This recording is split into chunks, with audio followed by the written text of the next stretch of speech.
see this? Yes. Right, okay. So when you're applying for a position, whether it be a intern role or a junior role, there are 5 parts to the application process.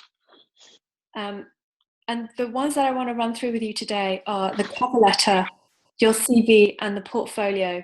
Because if you want me to forward your application and you're based in New York, then these are the 3 things that I'm going to need to be able to forward your application to my contact within Canva today. So before we do that though, I'm going to show you, I want you to do a little bit of research. So let's say you see the actual case study, which is here. So what you can see here is that they're looking for an intern that has a positive vibe, passion for learning, and strong work ethic.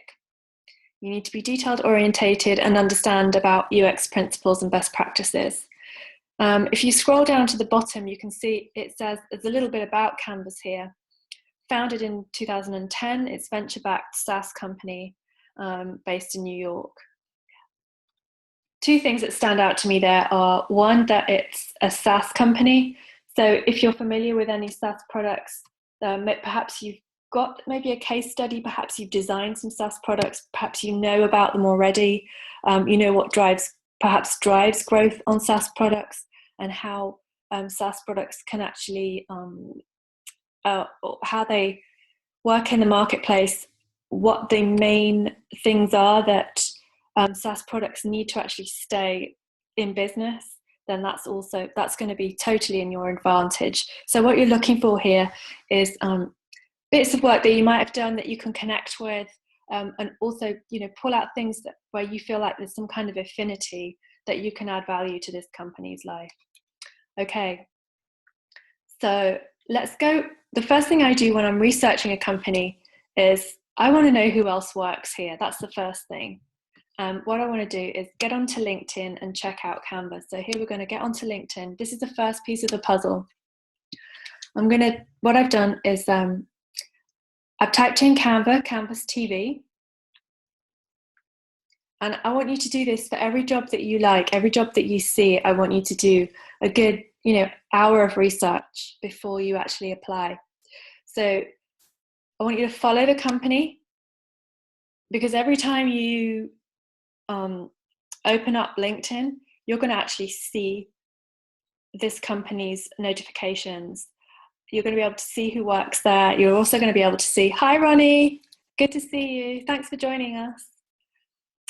You're going to be able to see who you've got, who also you're connected to. Because again, you want to build affinity. You want to know who you're connected to within this company.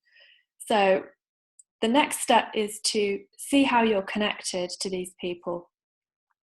Now, if you're just starting out, you may only have a few connections on LinkedIn, but I want you to go in and basically you can import your, if you've got a new profile and you're just starting out, I want you to start importing your contacts book into LinkedIn, because you'll start to build up a network. And you're going to find that this is going to be really important ongoing.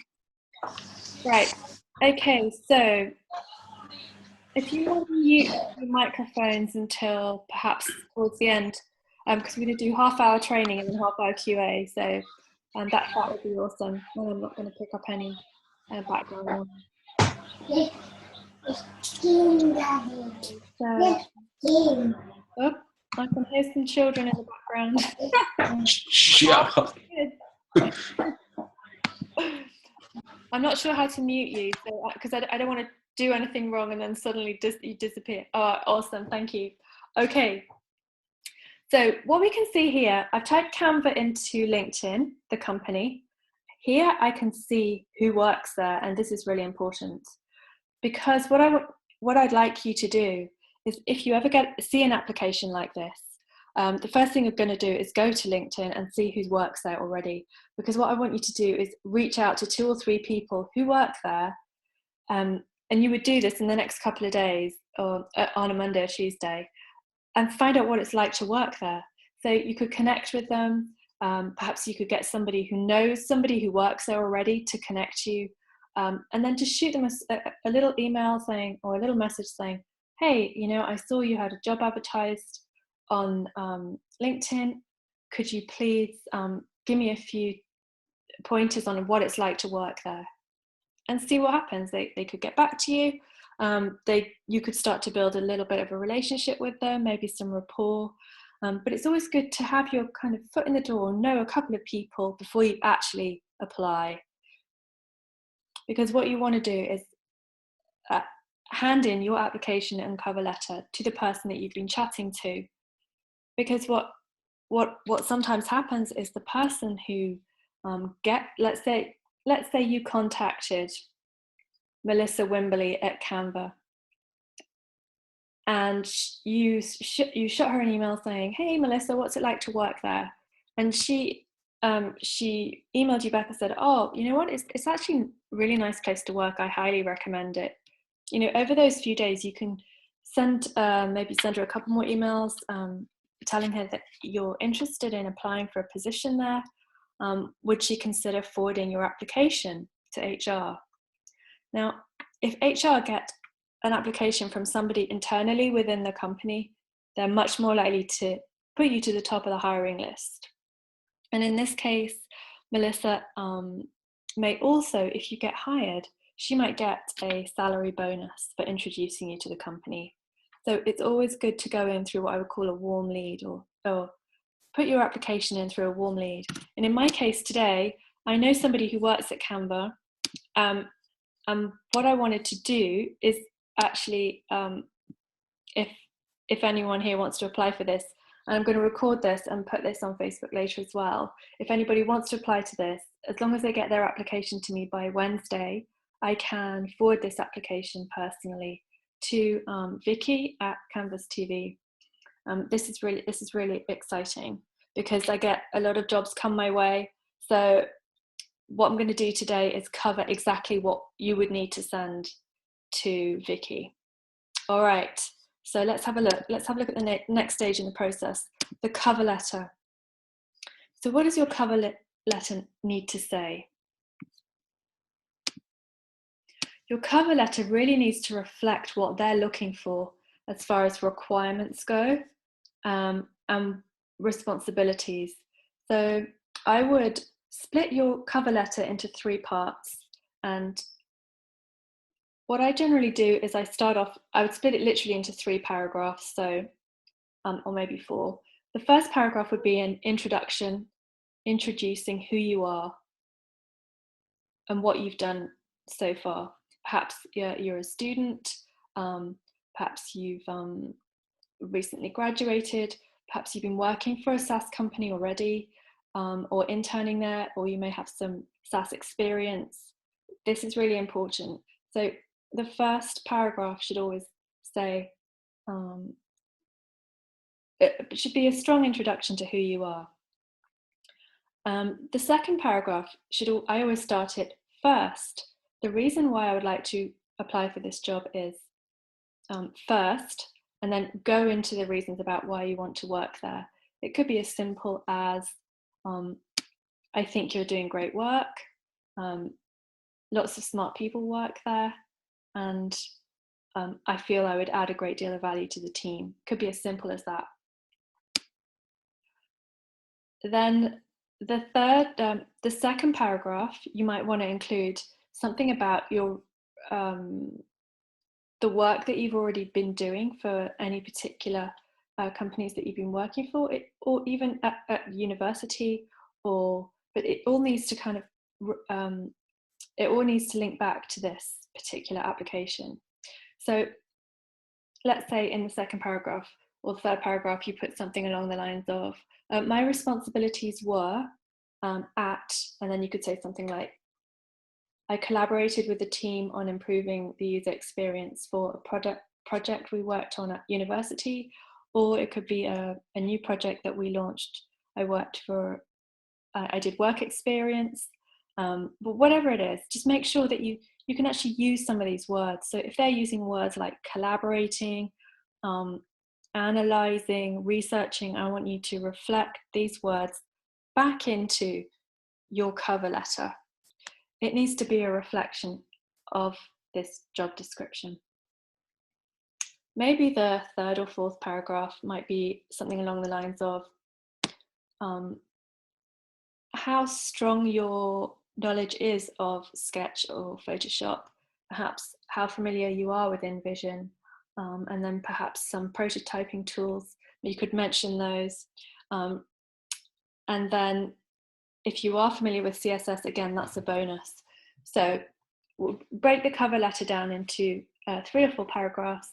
First, the introduction, strong introduction about who you are, then followed by, firstly, why you want the job and show interest about the company, and then 2, your previous responsibilities, and then 3, your knowledge of Sketch and Photoshop and the tools that they want you to use. And then perhaps thirdly, you could also put, maybe talk about some of the results that you've had as well, because results are really important. If you haven't worked on any live products, perhaps you could talk about some big achievements that you've had at uni or in your work environment. Again, results are important to employers. They want to know that they're hiring winners, basically, people who are driven by getting great results. Usually in UX, results are increase in traffic, increase in user engagement, increase in revenue. And for SaaS products especially, churn is a really big deal. So for those of you that aren't familiar with the term, I'm sure you all are here because you all work in tech, the world-class churn is around 2%. So anything over that is they're going to be hemorrhaging money. So this is the kind of, if you know you're going to go and work for a SaaS company or you want to apply for a SaaS company, I would really go and find out what makes SaaS companies tick. What are the metrics that make SaaS companies tick? Because you could perhaps use that in your introduction by saying, hi, my name's so-and-so. I've recently graduated from XYZ, and I'm excited about helping you reach world-class churn. Something simple like that. And that will make them immediately think that, oh, wow, this guy knows what he's talking about, even though he's just graduated, he's interested in SaaS, and he could potentially be a good fit here. Okay, so let's take a look at the next part. The next part is your CV. I'm going to show you my CV here. Let me just go back a second. Okay, what I want you to do is put your CV on one page. Now, I've got 2 CVs, and there's a reason for this.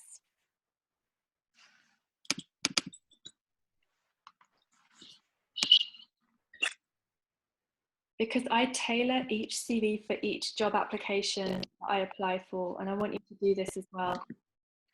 I don't ever want to see you send out a generic CV for a job. I want it to be 100% focused on the client. And what you can see here is I've put everything that I've done regarding research, it's on one sheet of paper. I shouldn't go over that at all. And it should be broken down into, for example, for this role, they're not expecting you to have reams and reams of experience. So even if you filled half this page, it would be better than kind of, it doesn't have to be full.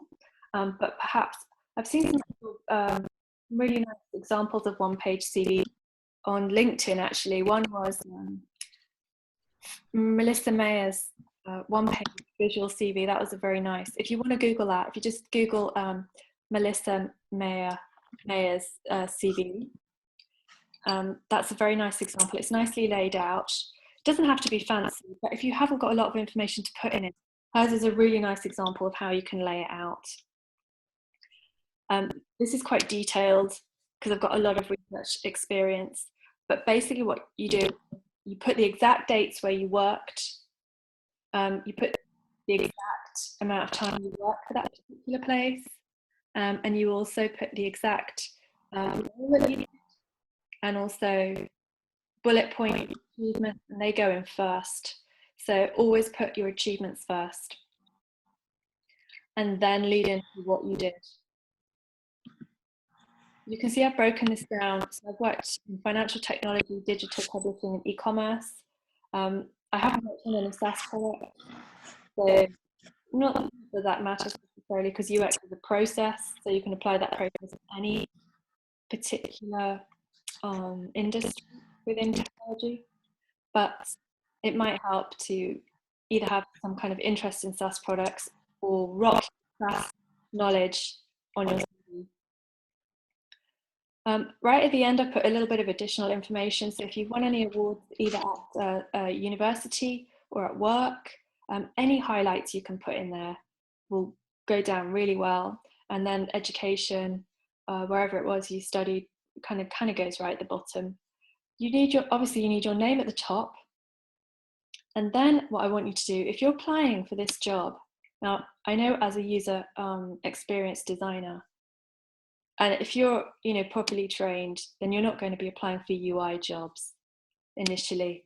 But these guys have asked for a bit of a unicorn, to be quite honest with you. But here's the thing: Canvas are a extremely successful company, and it means they'll have a growing tech team, which means I would say it's okay if you get this job. It's okay to go in and maybe do a bit of UI, learn as much as you can about UX, and then if you want to transition fully onto the UX team or the UX workflow, because once you won't be doing any UI work.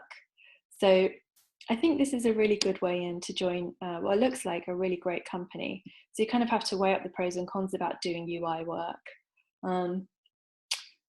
If you're a front-end developer and UI is your focus, and you see job specifications like this, then I would grab them with both hands, especially if you want to work in UX, because you've already got the skills, and you've already got 50% of what they're looking for.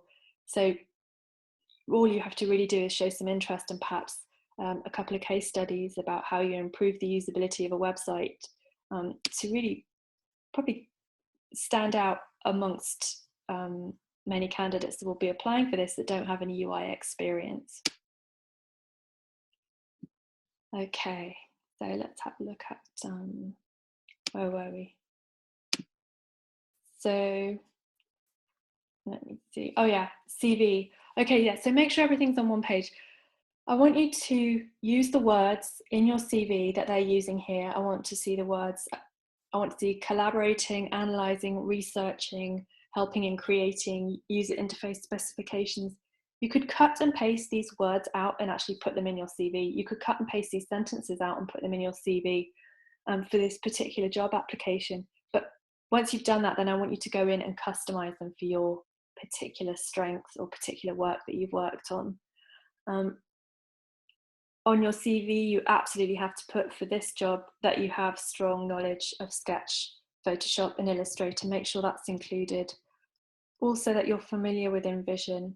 And if you're not familiar with Principal or Flinto, make sure if you get to the interview stage that you've spent a good hour checking those applications out before you go into the interview. Because at least then you can say, yeah, I've got an account, I've checked them out, they look pretty good to me, I don't think there'll be a problem. So you need to really preempt any discussion around software that you might be asked to use well in advance. Okay, familiar with CSS. Again, they might ask to see some of your CSS work. If you've got some, make sure it's prepared and ready to show them. And I'm going to show you that in the next step, which is your portfolio and how to present that at interview. Okay, we've got a couple of extra things that I'll run through at the end, but I'll just run through the portfolio next. Oh yeah, actually, just before we go into that, on your CV, I want you to put your name at the top. I also want you to put exactly the title of the job that you're applying for. So on here, UI UX intern, I want you to put that exact description underneath on your one page CV. So I'd want to see that here. I want to see your name and then the exact title here.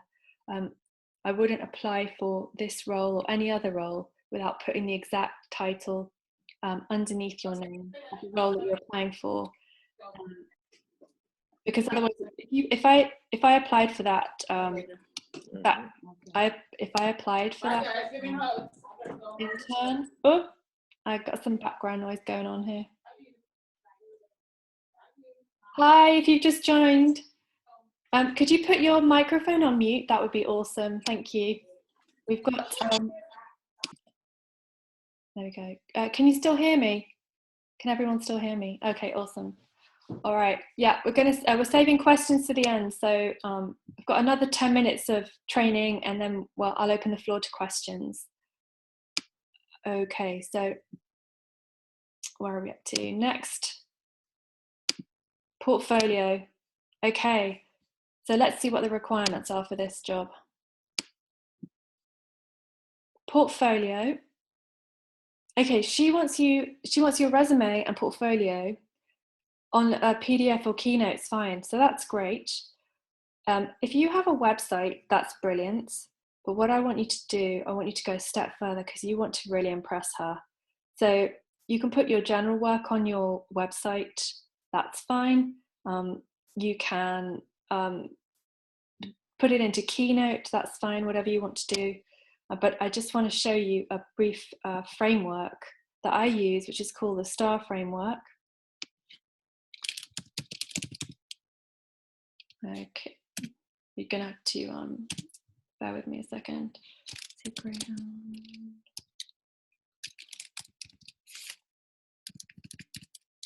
Oh, anyway, let me see if I can find it on my desktop.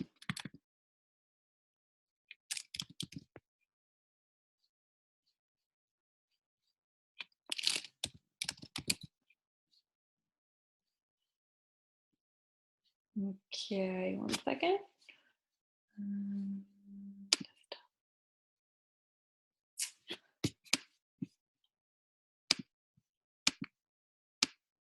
Okay, I'm just going to stop screen sharing for a second, and I'll just have a two-second break while I go get this 1 second.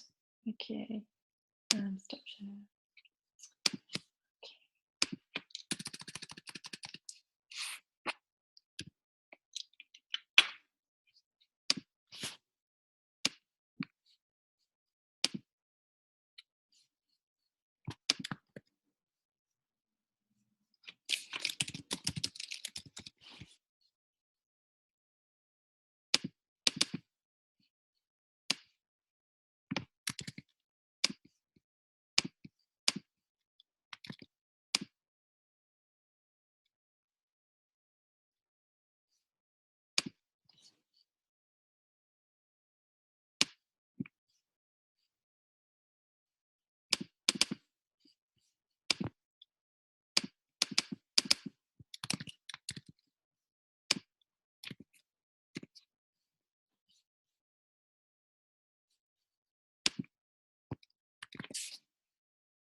Okay, let's have a look.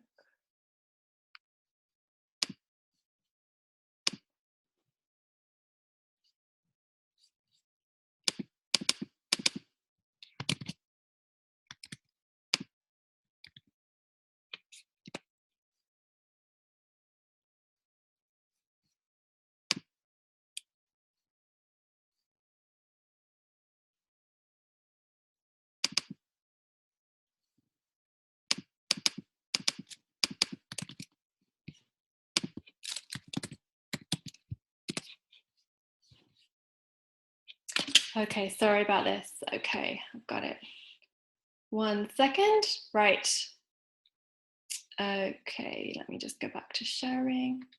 Screen sharing. Zoom, screen share. Okay. Okay, what I'm going to show you here is a very quick way of putting together a case study which looks super polished. Okay, so what you can see here, this is a program, it's called Canva, canva.com. right? Anyone can use this. Literally, you don't have to have any design experience whatsoever. Even somebody that lives in the middle of nowhere and doesn't even know what graphic design is can use this. It's absolutely brilliant. Basically, you go onto layouts, and you can choose all these predefined layouts, and what it'll do is it'll create, basically you just drag across your pitch decks the nice design that you prefer, and then you just edit the text literally like that. It's amazing. You can customize the colors as well if you want to. So what I've done here is I've picked out a case study from a piece of work that I did. Now for you, if you've got any SaaS work experience, put it in here, because it's going to be, you're applying for a SaaS job. So I want you to put the SaaS experience in here. Then I want you to title the case study with the name of the company. That's really important. Then perhaps anything to do with, let's say, I don't know, you did a project at university. I want you to put the title of the project in there. Perhaps if you've got any metrics around what was involved in that, perhaps it was I saw quite recently in a guy's portfolio, it was a case study they did at university on the Hyperloop. It was a brilliant case study. So you could put this in, you'd put Hyperloop up here, and then you'd put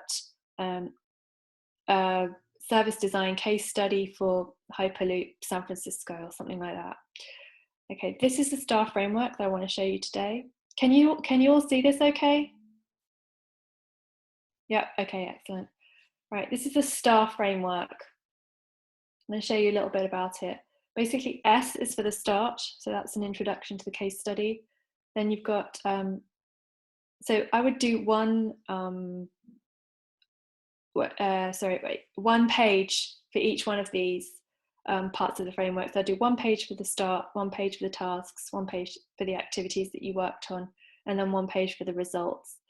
So as you can see here, you've got the introduction to the case study. So I'd want a little bit of, here's the actual cover of the case study, make sure it looks really good. Any logos or anything that you want to pull in, and then the facts. So what were the facts perhaps that you worked on? What did this product already have going for it that you worked on? You know, were there any passengers, were there any viewers?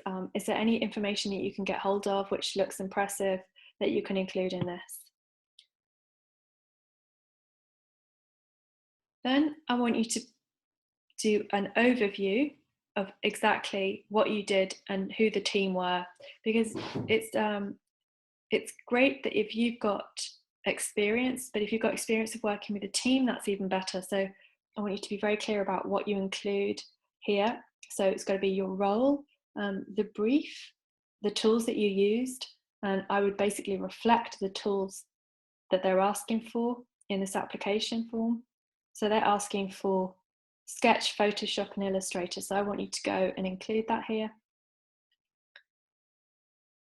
I want you to maybe give an indication of what you delivered, also perhaps some of your team members, and also who the UI designer was. This is important because obviously as a UX designer, you're only working on one part of the project. You could be working hand in hand with a user interface designer, and if you indicate who they are on the team, it's also a nice way of showing that you work well in a team. Okay. Right. Next up, really important. What was the challenge on that particular project that you worked on? Here we got. I've put a little introduction there for you.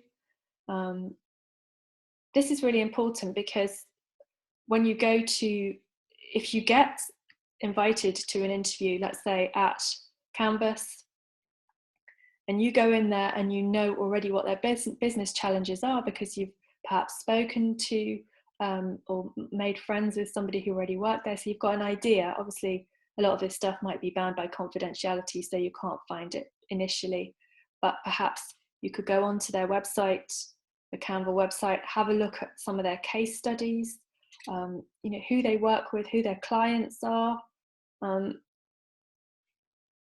you know, what major sporting events they cover, and what makes them stand out from their competition. If you've got a good idea about this before you go in there, then you're going to again be standing out. against any other applicants. Again, here's a little bit more about the challenge before the redesign. I've put these in as an indication of what good documentation looks like in a UX portfolio. This is just the tip of the iceberg, but here are some personas that we created. They're actually based on real people. They're not what we call proto-personas or fictional personas. These are real people with real challenges. So that's why I've included these in this report.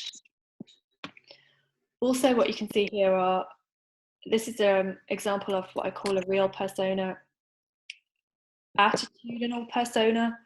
Again, in UX, this is very important. When you're creating personas, you need to know why you're creating them in the first place. They're not just an interview with a customer about his experiences. You need to define what the persona is going to what that's actually, why you need to know that information, because this information is then used for the next stage of the UX process. So you need to understand what his, for this exercise, what his travel behaviors were. So if you've got anything like this you can include, then that's great. Okay, so results, really important. So what were the results that your project had? Now, if you don't have any results at this point, I would literally go back, if you can, to the teams that you worked with. I know it's really hard after you've left a project, but find out from them if they've got any details around what kind of impact that project had. Because often what you'll find is there was some impact, but they're just not documenting it in public, so in public spaces. So first of all, you need to find out, is there any information that you could share in any of your case studies that showed that this project was successful. So you might have to go back and talk to previous clients, or sometimes what I do is trawl through what do I call them? Sort of end of term results for end of year results, financial reports and stuff like that. But it's much better to keep in touch with the companies that you worked with, so you don't have to trawl back through all that information. A lot of the time you'll find that information on the website if they've had a recent redesign and they had an uplift in traffic or revenue or something that they want to share with their readers. So the results are really important. In this case, I've put the results nice and big so they can see exactly what they were. This is for any potential employer.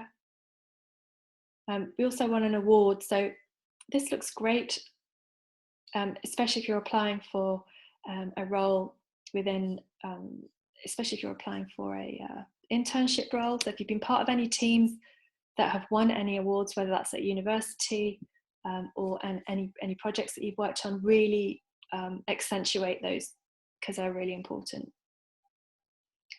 What I've included here, so what you're seeing in this document is really a very quick overview of the project that you can send to the employer so that you're not bogging them down with tons of information. What you can see here are, there were some quite specific UX deliverables for this project. If the client wants to see them, then I've added some links to them here.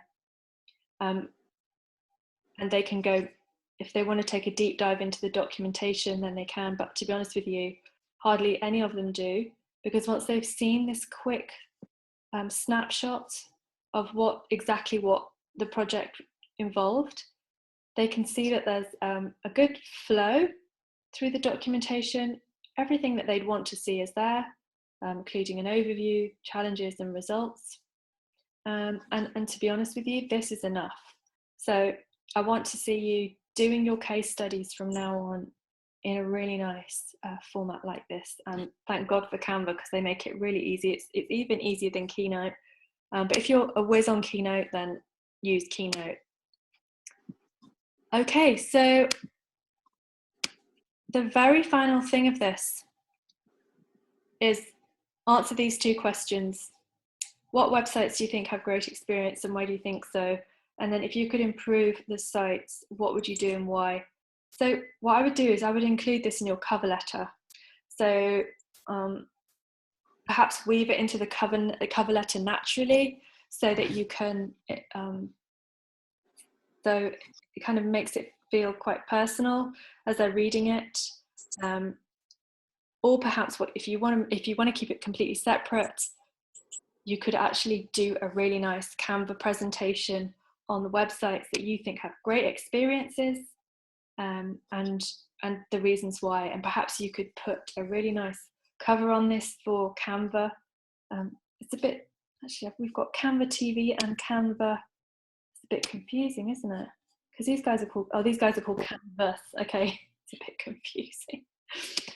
Yeah, whatever you send off for to a prospective employer, it's got to look really shit hot, especially if you're working in design, user interface design, or user experience design. It's got to look good. Apart from your CV, which can be a simple one-pager, that doesn't have to look fancy, and the cover letter doesn't have to look fancy either. Your website doesn't have to look fancy, but if you've got any live projects, that always helps. You can add links to those in your portfolio. You can add links to those from the case studies here.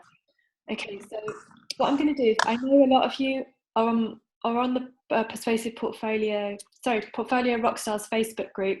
I'm going to post a link to this Greyhound study outline that you can use forever, basically. So I want you to, after this presentation, go back to Facebook, and I'll leave the link list for you, and you can download a copy of this there.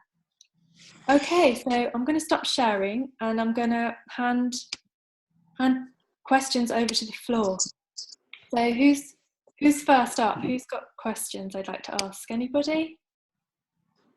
Oh, got some stuff going on in chat here. Hi. Okay. So feel free. You don't have to ask in chat. You can unmute and then go by voice if you want. Okay, does anyone here want me to submit their application to? Does anyone live in New York here? Phil? I live in New York, so I just, one thing I noticed, yes, it's Fee. Hi, my name's Fee. It's kind of like Fee, Fi, Fo, Fum. Oh, I've heard that about a million times now. Sorry? Oh, Fee. Yes. Yeah, so Fee, I love that intro. So that's really cute. That's something you could use in an interview just to break the ice. I'm sure you do that all the time. I do. It works very well. Great.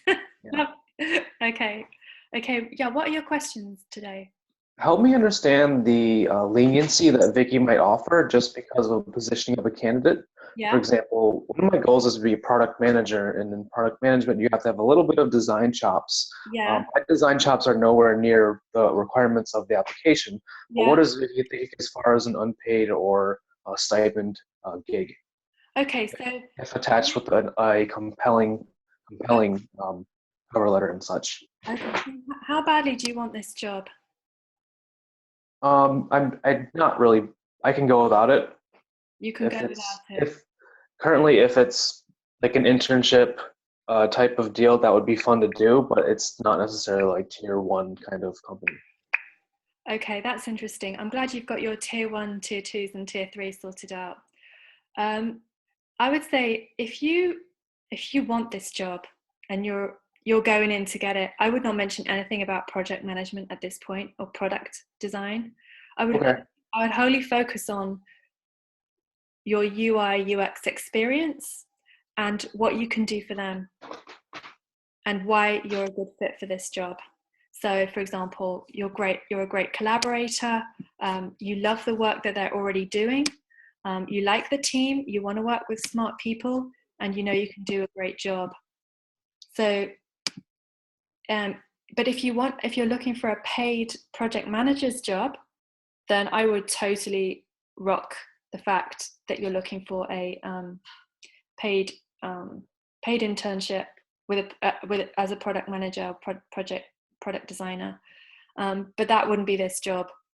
Does that make sense? Yes, thank you. Okay, cool. Do you have any more questions, Fee? Do you want to apply for this? Well, currently right now I'm in a transitional period, so I have a high tolerance for I can take the opportunity, but if they're looking for a different candidate, then they should probably go for it. But if there's nobody that applies, than just for sake of positioning. That would be fun for me on my end. So, so if you applied for this and they gave you an interview, would you go? Yes. Okay. And then if they offered you the internship, would you take it? Yes. Okay, cool. So it would be more of a learning period on my end. I wouldn't be necessarily like in do mode. I'd be in like learning mode. And I wanted to gauge how well they're able to have a symbiotic relationship with an intern. Yeah, absolutely. So, what have you been studying, or where have you been working? Right now I'm in sales, so it's definitely not in the design kind of field. So Okay. that's the class that I'm coming up with right now. But I'm thinking of positioning my cover letter as the user is all the same. We're focusing on the user. Empathy is king amongst all and transferable. Yeah. Do you have any design experience? I do not, which is Okay. why the learning curve is a bit steep on my end. Ah, okay. Do you have any knowledge of Sketch or Photoshop or Illustrator right now? That's not zip as well. Okay, all right. Okay. So the other way in, okay. Yeah. So you're in sales, right? Did you say? Yes. Okay. So are you working for a tech company at the moment in sales? No, I'm working for a company in the tobacco industry. It's a physical product. Okay, so the way you can get in is do what I call a sideways move from Okay. sales, what you're doing now, to sales in a tech company. So you can use the techniques that I've showed you today to perhaps transition sideways to a tech company in New York. And I would do it that way, because that way you stay employed the whole way through. Once you're in the tech company, you can get to know hiring managers, team managers. You can show you're interested in this. You can even get companies to fund your training once you've got your foot in the door. Okay. I would do it that way because Thank you. yeah, Yeah, think I see the difference. I don't want to take up too much of your time. It's just switch industries rather than switch titles. yeah, totally. Get your foot in the door of one of the big companies. Like even go for the top. Like go for some top tier companies in sales, especially in New York. I mean, Google. I would just really go for it. Okay. Aim and shoot for the top. Thanks. Okay, you're welcome. Good luck. Talk to you soon. Okay, so next question up, Michaela. I live in NYC but prefer contract work over internships. I have design experience. Michaela, are you here? Is she here? Yes. Oh, hi. Yes, I had it muted. Yes. So Hi. I'm Oh, more hi. How interested. are you? I'm more interested in UX research and service design, Yes. like contract, freelance, and part-time, and that would segue into full-time. My background is heavily in graphic design, Yes. but my MFA is in design criticism, which was design research, curating, and writing. Perfect. Okay, that sounds great. So, what jobs are you looking for at the moment? I really wanted to focus more in the area of jobs that deal with shaping the future of cities Yeah. or food design. Okay. And I've been able to do a little bit of part-time work in the area of future cities, but not a lot. So I've done a lot of, not a lot, but several informational interviews and starting to interview now for some contract work. Okay. What kind of contract work? It's research, like UX research / design research sometimes, and sometimes it's design research and service design. That sounds perfect. So, contract work is a great way in. Mm-hmm. If you can get the contracts, grab them with both hands and dive right in. The only thing I'm not clear about, like one company that I'm talking to now, they asked me my hourly rate.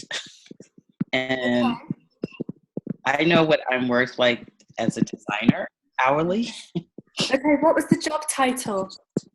It would be, it's a contract job, and it's like UX research / service design. And Perfect. I would be the only person doing it. It's a startup. Okay. They asked you what your daily rate was. Okay, so have you done any research to find out what the day rate in New York is? But no one lists the day rate. They will list hourly rate. Oh yeah, okay. So what's the hourly rate? It varies anywhere from like 55 up to like almost $100. Okay. And All right, so this is a great question. So what I would do is I would go back to them and say, hey, listen, I really want to work with you, but mhm, I realize you're a startup. mhm. I know what the market rate is for my particular role. I'm just wondering if you have a budget that you can share with me right now. Okay. That way you don't go in too high and then they say, no, sorry, you're too expensive. And that way you don't kind of lowball yourself by going in low and finding out actually they've got double the amount of money to spend on design, or they had a much bigger budget. You say, if you think you're going to be a good fit, then definitely go in kind of with a softly approach and say, listen, I know we can do great work together. Yeah, I realize we can do great work together, and that we're a good fit. I'm just wondering, give me any indication of what your budget is for this role. No. Okay, that's good, because that's what I've always done with design. Yeah. Is trying the budget first. Okay. And I just have one last question. So for my work samples, I built them out as case studies.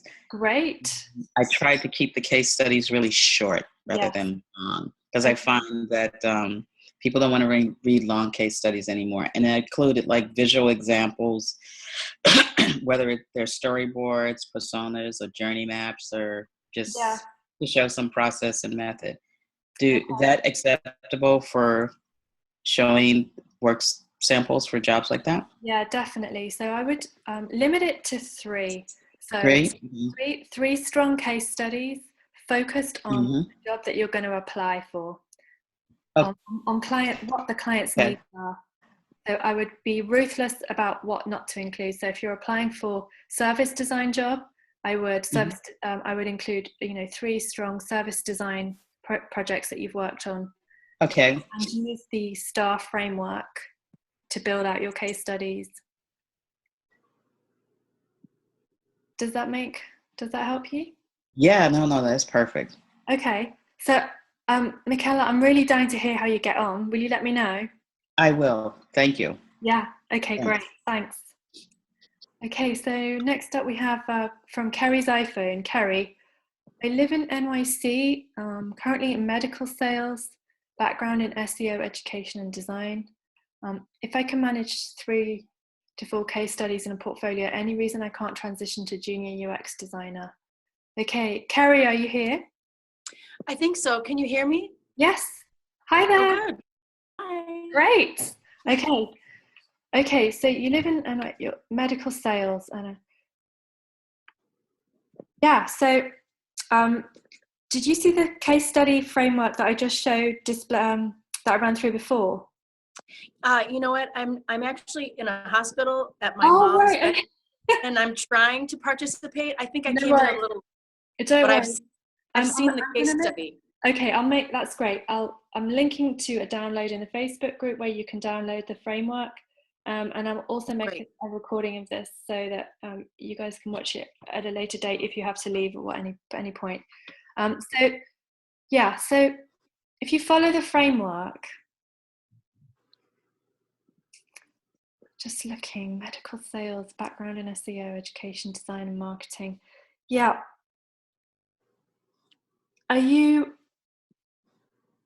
So I'm just wondering. Yeah, it's what I've done since July. I've switched from an active sales role to a role managing our New York City office, which needs a lot of user experience design help. In my view, I could approach that job title with that in mind, because it was just wrecked. So it sounds like service design. Is that what you're working in, or you've been working out in the hospital? No. I'm just currently in a hospital, but I don't work in the hospital. All right. Sorry, Okay. I'm just literally right in the hospital. That's why I'm having trouble connecting. Okay. But no, I work in a medical device office that sells Arthrex orthopedic devices to. All right. Okay. So I tell you what. A lot of what I found is when I'm looking for jobs, I'm like, God, you know what? I could do that, even though I might be doing something completely different. So when I was I'm like, hey, those skills are really transferable. The skills that I've got are completely transferable. So what I want you to do is look at jobs and take, just for now, I want you to go and have a look for 5 or 6 job titles in design, around service design, around education, perhaps marketing. You can transfer your skills to. Junior UX designers usually come from some kind of design background. They studied design at university, or they were a user interface designer, so they understand HTML and CSS. They've got some technical backgrounds and they've used some of the software.